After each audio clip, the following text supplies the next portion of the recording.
This is Paul. Paul recently built a very nice watch stand. I like Paul. I like his watch stand. So naturally I'm going to build my own version and try to make it better. It's nothing personal, Paul.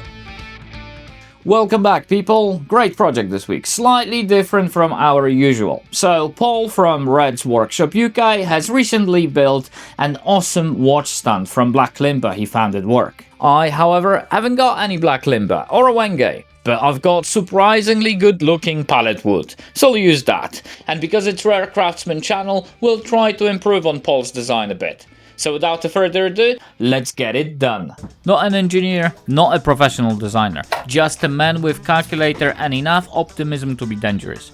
Paul had a gorgeous scrap bit of black limber just laying around at work. I had 3 small boards of something vaguely reassembling nice hardwood.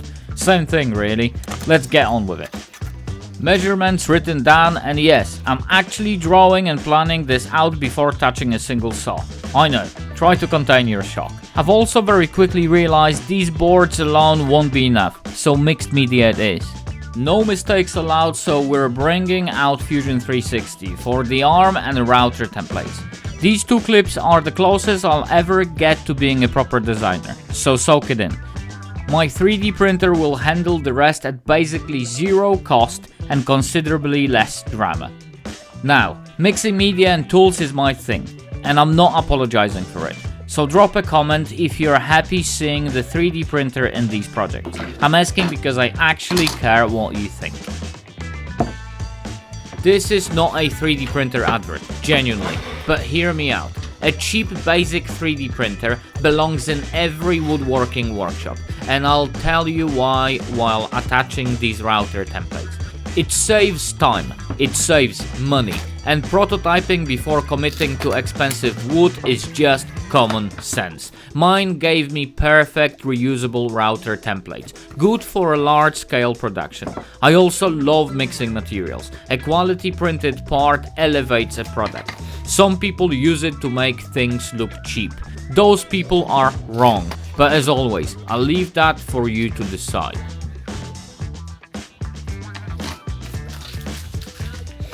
Double-sided tape for attaching templates. Easy, effective, and keeps them reusable. One small request: use quality tape.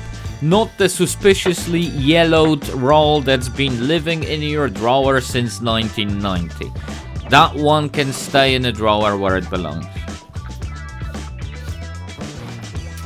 Bandsaw first to remove the excess material. I take care of my tools, and letting a router bit loose on this hardwood without preparation would be a very short and expensive lesson. Removing the bulk here should keep the bits happy and my sanity at least partially intact.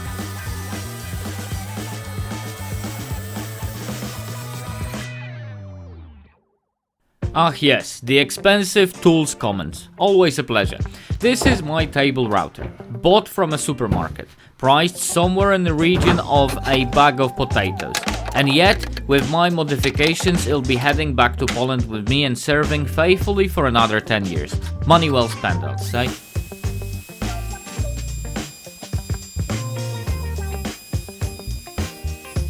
Word of advice: do not be cheap with router bits. I know, rich coming from a man with a supermarket router, but hear me out. I've actually splashed some real cash on the one I'm about to show off, and the difference is remarkable. Quality bits make life easier and task less painful. Occasionally spending money is allowed.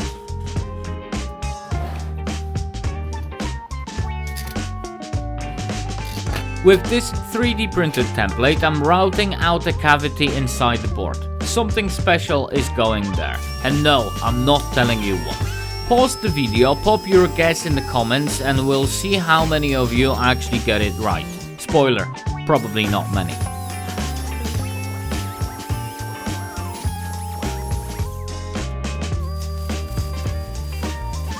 Not going all the way through here. 1/4 of an inch wood stays at the bottom. And I can already see the comments. No, it's not a jewelry tray. But honestly, that's not a bad idea and you're welcome to run with it.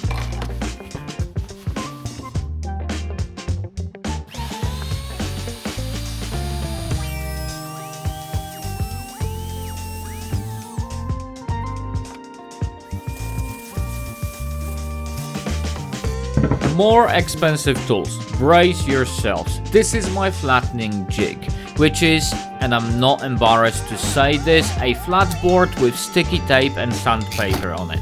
A thicknesser would obviously be ideal, but apparently those cost actual money.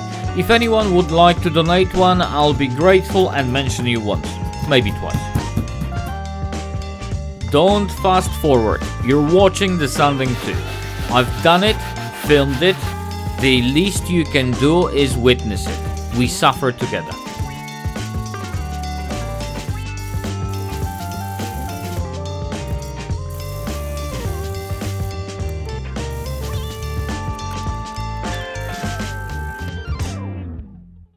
Finally something exciting. I know about time. I've been sitting on this for a while. Meet the wireless charging module. Yes, we're putting actual technology into this thing.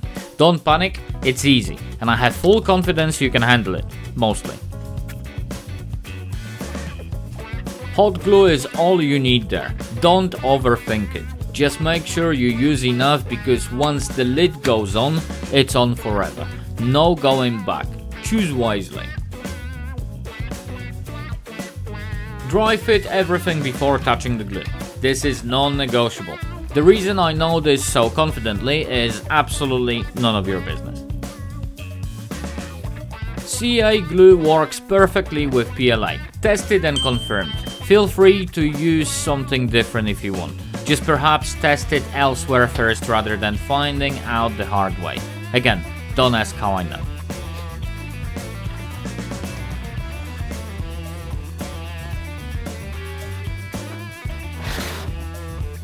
Hard wax oil on. Grain is popping and the final reveal is here. After all that sanding you watch, you'd better appreciate this.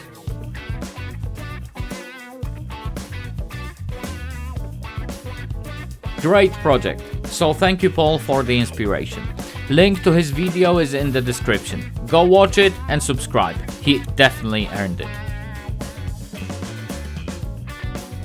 If you haven't liked and commented yet, now's the time. It fuels my creativity and genuinely helps the channel. So really there is no excuse at this point. Something worth watching is waiting below, or visit the channel for something completely different. See you in the next one.